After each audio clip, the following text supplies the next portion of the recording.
Hey guys, Dave and Jason here at Redemption. We're going to do a quick walkthrough of our new house in Northeast Portland that a good friend of ours, John, who's a real estate investor, has hired us to rehab. We're on about day 2 already, so we've gotten the house cleaned up and a couple of dumpsters, as you can see behind me, already filled.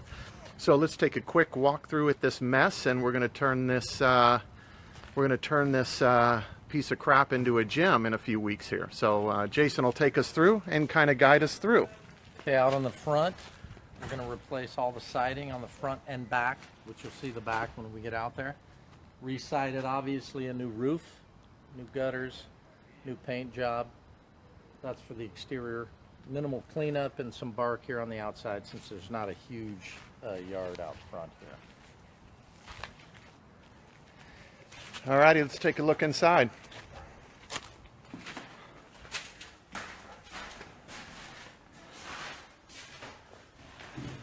Interior here you can see needs a bit of sheetrock work and prep done.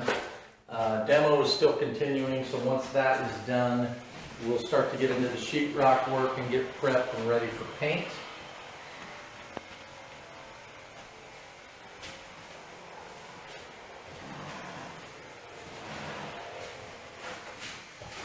This wall here that you see that separates the living room from the kitchen, this is going to get opened up. So we'll have a little bit open area. This is a small house, so now we're going to have a nice flow that goes into the kitchen area with a bar top or a peninsula type look that's right here. And this will all be opened up and look real good.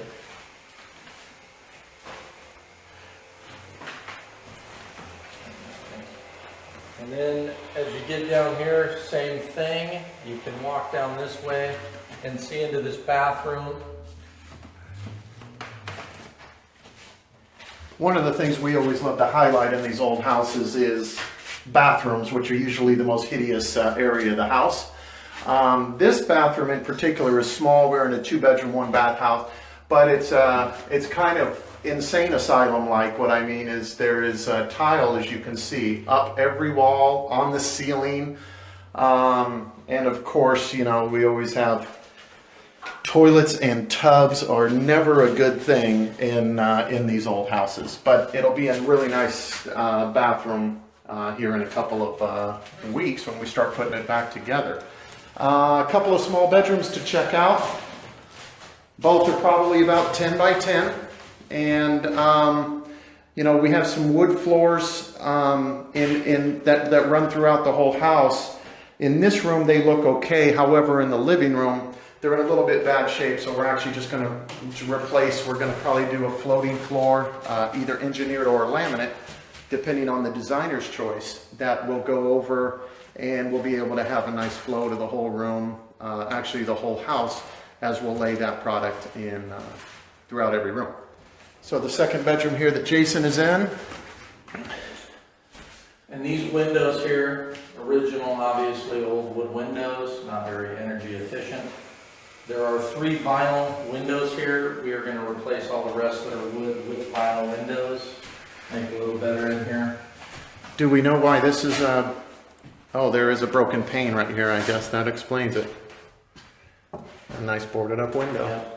Keep the heat out. So now heading into one of the most important rooms of the house, obviously, if not the most important, is our kitchen. And you can get a good look here if we've already torn most of it out. There's only so much we can do in here since it's a small area. One thing we are going to do is take this window that you see right here that's lower. It's going to come up to the same height as the sink kitchen window here so that we can add a little more cabinetry as much as we can to this point. It's very narrow. There's not a lot of space, so as far as our appliances, we're only going to be able to do so much. Right over here you'll see this is where the fridge was. It'll stay, and then this is where the range will be with an open wall here and now a nice bar top peninsula area.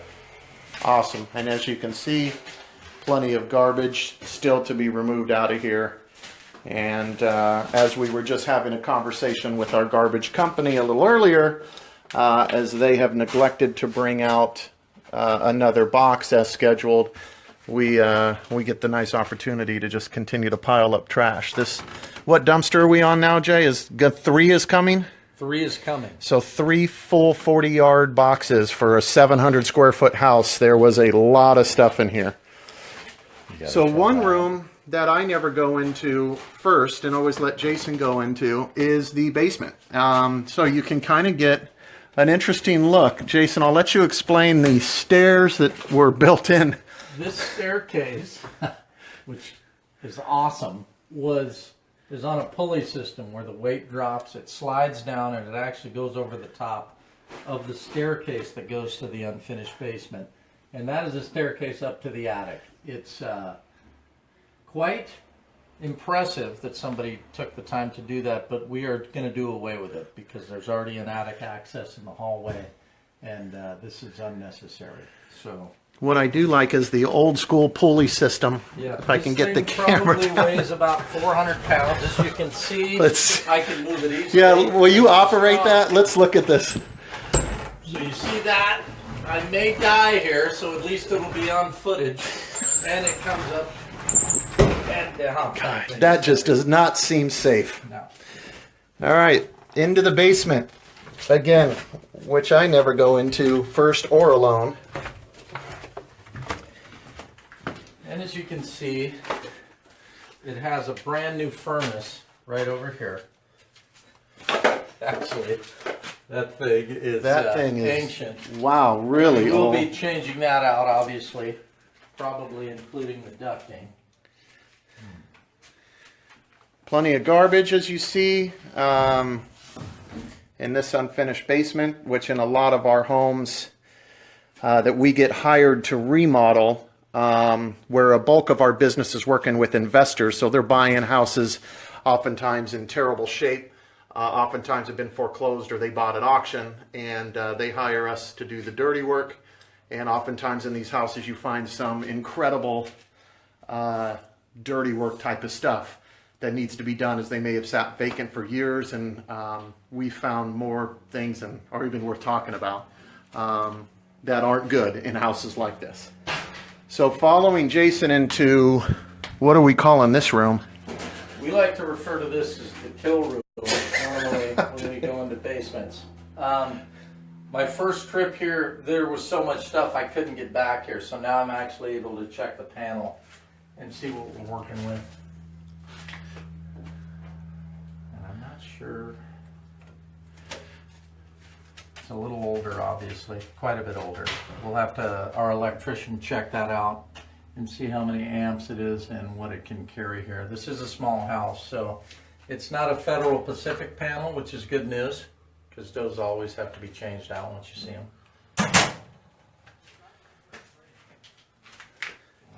All right, moving back into the meat of the basement.